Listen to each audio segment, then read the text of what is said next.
When Jews talk to each other about a place that they live or a place that they lived before, they'll often say, oh yes, the city is great, or I really like these restaurants, or there's a great cultural scene, but I just love the community. We don't even have to ask. We know what the community means. It means the Jewish community. Jewish communities are special, and Jews seek them out. They seek them out in good times and in bad times.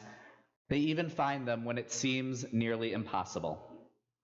One of the first times I came to Agudath Achim, I sat talking to a young man named Joe Steinberg, and he told me about growing up in a town with just 2 Jewish families in a more rural part of Arkansas. You would think he might have grown up without a significant Jewish community, but Joe told me that he would go to synagogue every Shabbat, and I was confused. He told me his family would go to a synagogue that had about 100 families who were members of this synagogue who lived in 40 or 50 different towns scattered all over northeast Arkansas. I was absolutely floored. Even when Jews are forced to live separately and they don't have texts or FaceTime or Zoom, they manage to find community. They manage to find each other. Perhaps the thing that has been most shattered by the year 2020 is our sense of community. This is the year of the great oxymoron of social distancing that entered our lexicon. Every effort that we make to safeguard the health and safety of ourselves, our friends, our loved ones, and even strangers tugs at the very fabric of society. We've been talking over these past 10 days about the sense of displacement, the unmooring that has taken over our lives over these past 7 months. We have discussed the tools that have been passed down by our ancestors to help us deal with this absurdity of the human condition, especially in this deeply absurd year. We spoke about Torah, about our foundational text, about the power of asking critical questions. We discussed Avodah, worship, work, the ritual that can ground our personal lives in meaning. Today we'll talk about Rabbi Shimon HaTzadik's 3rd pillar, G'millut Chassadim, acts of loving kindness. We will discuss how these acts are critical to helping us handle this absurdity, not just as individuals, but as a community. I'll tell you right now that no matter how many good questions you ask, how much Torah you study, how many great rituals you put into your life, each of us will not be able to get through this alone. Shimon HaTzadik knew this, and that is why this 3rd pillar, G'millut Chassadim, requires both an actor and an object, and someone who receives the action. We as Jews know what it looks like when our communities are bereft of G'millut Chassadim, these acts of loving kindness. We know what happens when instead we are filled with the opposite, with sinat chinam, with senseless hatred. Rabbi Sharon Brous, a rabbi in Los Angeles at the synagogue Ikar, spoke on Rosh Hashanah about what a gift the rabbis of the Talmud gave us when they were honest about the state of their community when the Second Temple was destroyed. For Rome to conquer Jerusalem, there had to have been internal weakness in the system, she said. Too many people were willing to turn a blind eye when neighbors were demoralized and dehumanized. Too many stayed silent and towed the line of the status quo. When we have sinat chinam instead of G'millut Chassadim, the foundations of our world shudder. As we talked about all the way 10 days ago on Rosh Hashanah, these 3 things the world stand on are interdependent. It's like a stool. If one leg is pulled away, the whole world has a chance of collapsing. As we've said over and over again, this absurdity is not going away in 5781. If anything, it is only growing, and we will not be able to get through it alone. We will not be able to get through it without each other, without our communities, without the ability to both give and receive G'millut Chassadim, these acts of loving kindness. Without this communal kindness, not just in words, but in deeds, in acts, the whole structure is at risk of collapse. It is a testament to our communities, both our Jewish communities and more broadly, that we have seen so many examples of G'millut Chassadim, large and small, just in the past few months. We've seen children writing encouraging messages in sidewalk chalk for healthcare workers, for them to walk by as they enter hospitals across the country. We saw Daniel Goldberg, a high school student in California, who created Zoomers to Boomers, a free grocery delivery service for seniors run by high school students.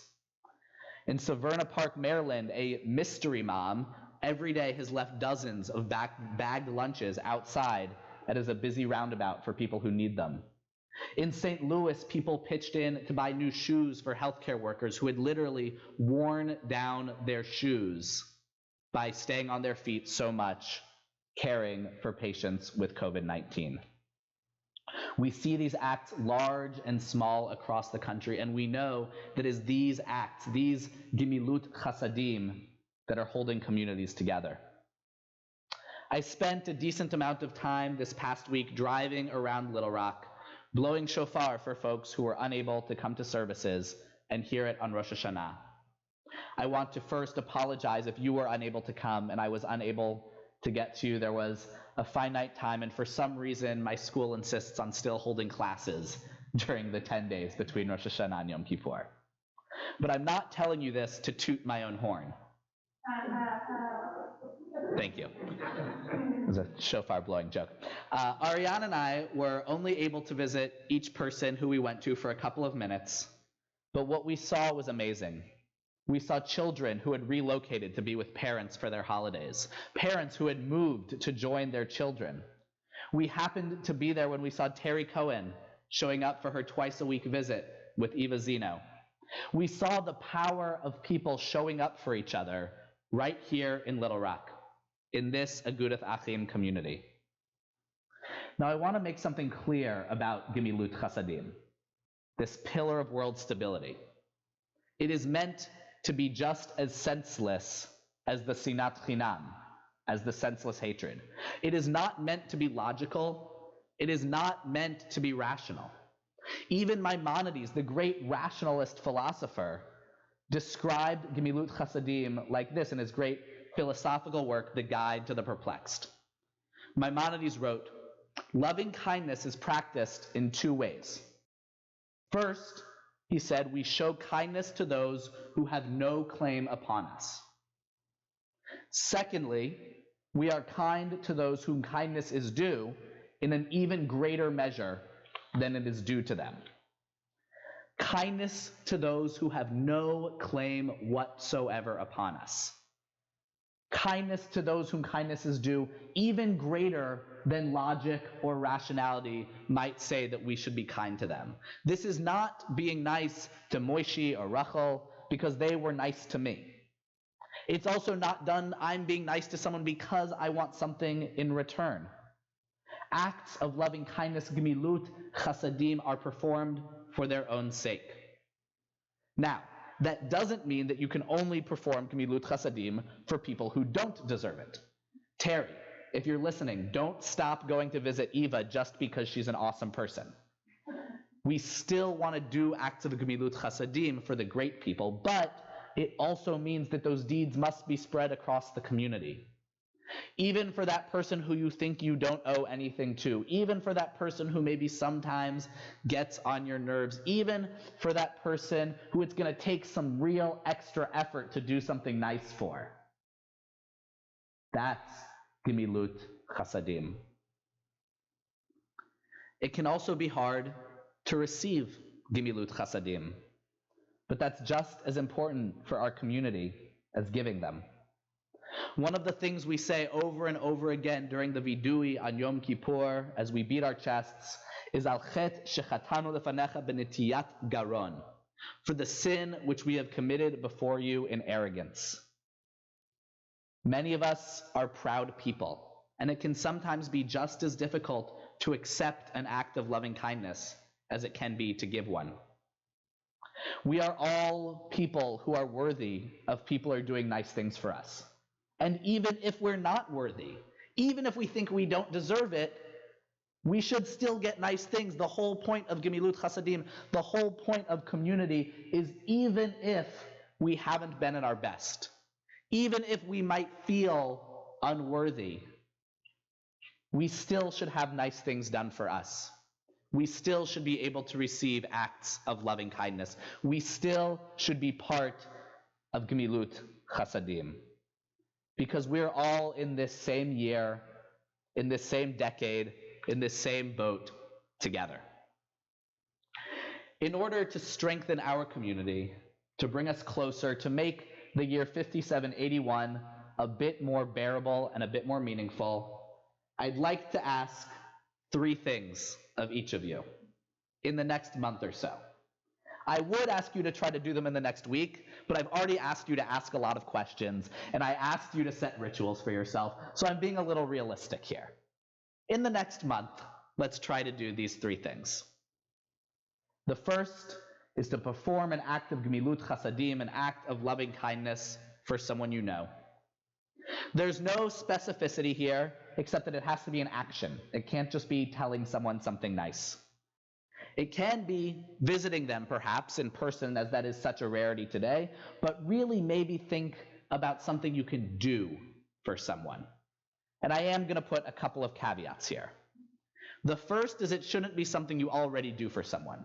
If you make breakfast every morning for your kids, kol hakavod, keep doing that, doesn't count here. This has to be an out-of-the-ordinary thing, something that would perhaps surprise someone when you do it for them. And I'm not going to ask you to tell the person to pay it forward, but when you do this nice thing for them, be explicit about it. Talk to them about why you're doing it, why they are important to you, and why the community is important to you. Tell them you're doing this as part of building your community, and you really would love for them to be a part of that as well. The second thing I'll ask you to do is to perform an act of G'millut Chassadim, an act of loving kindness for someone you don't know. Someone who might be totally taken aback by you doing something nice for them. Maybe you pay for the person behind you at Starbucks. Maybe it's stopping instead of driving by the person at the street corner holding a sign asking for help. Maybe it's dropping off something nice in the mailbox of a neighbor that you haven't gotten a chance to know. These things can also help build our sense of community by expanding our sense of community. The third thing I will ask is that you recognize when someone does something nice for you and you thank them for it. Be inspired by acts of kindness, by G'millut Chassadim, large and small, that other people do for you and that you are privileged to benefit from. Thank them. Appreciate them. Let them warm your heart and be a reminder to you that we live in a universe whose moral arc will bend towards justice. Torah, Avodah, and G'millut Chassadim. Torah, questions, Avodah, ritual, and G'millut Chassadim, the power of acts of kindness and community. Each of these are critical tools, but I think there's a reason that Shimon HaTzadik saved G'millut Chassadim for last. In the Talmud, in Masechet Sota, Rabbi Samlai taught, with regard to the Torah, its beginning is an act of kindness and its end is an act of kindness. Its beginning is an act of kindness, as it is written, and the Lord God made for Adam and Chava garments and clothed them. And its end is an act of kindness, as it is written, and God buried Moshe in the valley in the land of Moab. The Torah, our first pillar, is wrapped, is surrounded by acts of loving kindness. The Ishbitzer Rebbe, a Hasidic rabbi from Europe, from Eastern Europe in the 18th century, wrote that in the building of the tabernacle, the original place of Avodah, of our worship, of our sacred ritual, all Israel were joined in their hearts. No one felt superior to their fellow person because at first each individual created their part of the tabernacle, their part of the Mishkan. And only afterwards they saw how their contributions to the service, to the Avodah, fit together, integrated perfectly. Each board and socket and curtain and loop fit together as if one person had done it. They realized how each one of them had depended on the other, had worked so that the other's ability would shine, the Ishbitzer Rebbe writes. The community was what made it possible for avodah, for ritual, for worship. These three pillars cannot stand without each other. Torah and avodah are wrapped in G'millut Chassadim, are not possible without acts of loving kindness, without community. In the Talmud, elsewhere, the rabbis teach that a Torah scholar should not reside in a city that does not have 10 things, that to study Torah, you have to live in a city that has 10 things, and 2 of the first 3 are a communal charity fund for acts of loving kindness and a synagogue for worship and for ritual. For those who are curious, a public bathroom is number 5 on the list. But importantly, these 3 things are interwoven. They cannot exist without each other. We only have about 7 or 8 hours left of Yom Kippur, a bit less if you're tuning in from the East Coast. But these 3 things, Torah, the power of questions, Avodah, worship, the power of ritual, and G'millut Chassadim, the power of deeds of loving kindness that build and maintain community, will stay with us over the next 12 months and beyond. May we all be inscribed and sealed in the book of life, in the book of Torah, in the book of questions, in the book of health, in the book of Avodah, in the book of ritual, in the book of G'millut Chassadim, in the book of loving kindness, in the book of community. Gemar Chatima Tova.